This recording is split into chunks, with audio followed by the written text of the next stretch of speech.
Video edukasi mengenai gizi seimbang pada balita. Nah, setelah menonton video ini, diharapkan dapat meningkatkan pengetahuan orang tua mengenai gizi seimbang pada balita. Halo para bunda dimanapun bunda berada. Nah, langsung saja. Balita merupakan kelompok umur yang rentan terhadap kelainan gizi karena pada masa ini mereka membutuhkan nutrisi yang optimal untuk pertumbuhan dan perkembangannya. Nah, maka dari itu, peran orang tua sangat penting dalam pemenuhan gizi balita karena dalam saat seperti ini, balita sangat membutuhkan perhatian dan dukungan orang tua dalam menghadapi pertumbuhan dan perkembangan yang sangat pesat. Agar balita mendapatkan nutrisi yang optimal, maka orang tua harus memiliki pengetahuan yang baik pula. Nah, mari kita simak beberapa penjelasan mengenai gizi berikut ini. Hai Bunda, Bunda, ada yang tahu nggak sih apa yang disebut dengan gizi seimbang? Gizi seimbang adalah susunan pangan sehari-hari yang mengandung zat gizi dalam jenis dan jumlah yang sesuai dengan kebutuhan tubuh dengan tetap memperhatikan keanekaragaman pangan, aktivitas fisik, serta perilaku hidup untuk mencegah masalah gizi. Setelah mengetahui pengertian dari gizi seimbang, apa saja sih manfaat pedoman gizi seimbang bagi balita? Yang pertama adalah menjaga daya tahan tubuh balita agar tidak mudah terserang penyakit. Yang kedua, mempercepat pertumbuhan fisik. Yang ketiga, pengembangan otak dan mental anak. Yang keempat, memenuhi kebutuhan gizi balita. Yang kelima, balita menjadi lebih aktif dan bersemangat.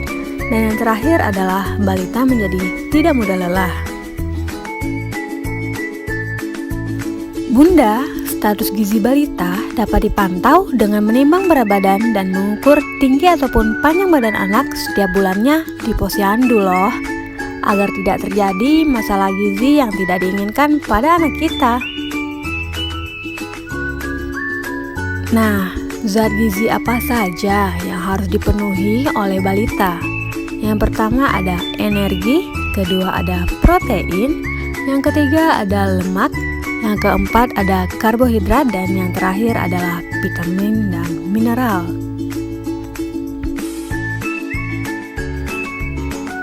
Energi. Zat-zat gizi yang mengandung energi terdiri dari protein, lemak, dan karbohidrat.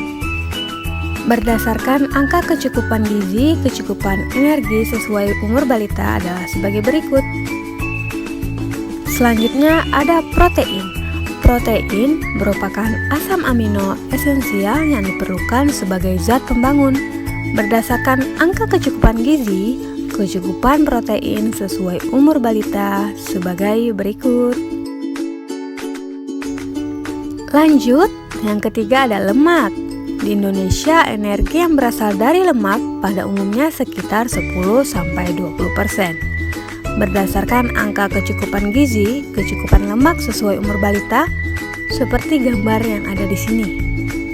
Tolong diperhatikan ya Bunda. Selanjutnya ada karbohidrat.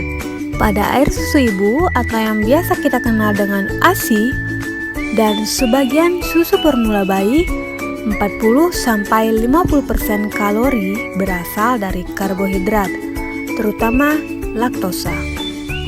Berdasarkan angka kecukupan gizi, kecukupan karbohidrat sesuai umur balita adalah sebagai berikut. Nah, selanjutnya ada vitamin dan mineral. Vitamin dan mineral esensial merupakan zat gizi yang penting bagi pertumbuhan dan perkembangan balita. Pada usia anak 1-5 tahun sering mengalami kekurangan vitamin A, vitamin B, dan vitamin C. Sehingga anak perlu mendapatkan 1-1,5 mangkok atau 100-150 gram sayur sehari, serta pilihlah buah berwarna kuning atau jingga atau buah-buah yang masam seperti pepaya, pisang, mangga, nanas, dan jeruk. Bunda, faktor penyebab gangguan gizi pada balita apa saja? Yang pertama yaitu ketidaktahuan akan hubungan makanan dan kesehatan.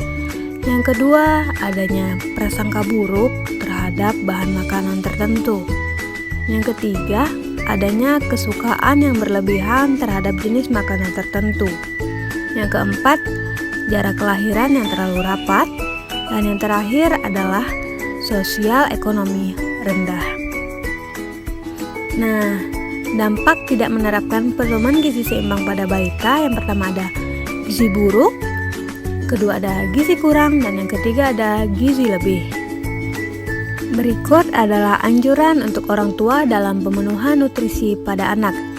Yang pertama nih, ciptakan dulu lingkungan makanan yang sangat menyenangkan, misalnya dengan mengajak anak untuk bermain. Yang kedua, jangan menuruti kecenderungan anak untuk hanya menyukai satu jenis makanan tertentu. Yang ketiga, berikan makanan pada saat masih hangat dengan porsi yang tidak terlalu besar. Yang keempat, berikan ASI eksklusif selama 6 bulan. Lalu, berikanlah pula makanan tambahan sesuai umur balita. Yang terakhir, timbang berat badan anak tiap bulannya di posyandu. Bunda, ini dia contoh panduan cara penyajian, tekstur, dan frekuensi makan untuk bayi dan anak di situasi normal dan bencana. Mohon untuk diperhatikan secara seksama. Sekian video edukasi mengenai gizi seimbang pada balita. Semoga para bunda bisa menerapkan berbagai ilmu mengenai gizi pada balita agar terjauhi dari berbagai macam masalah gizi. Terima kasih.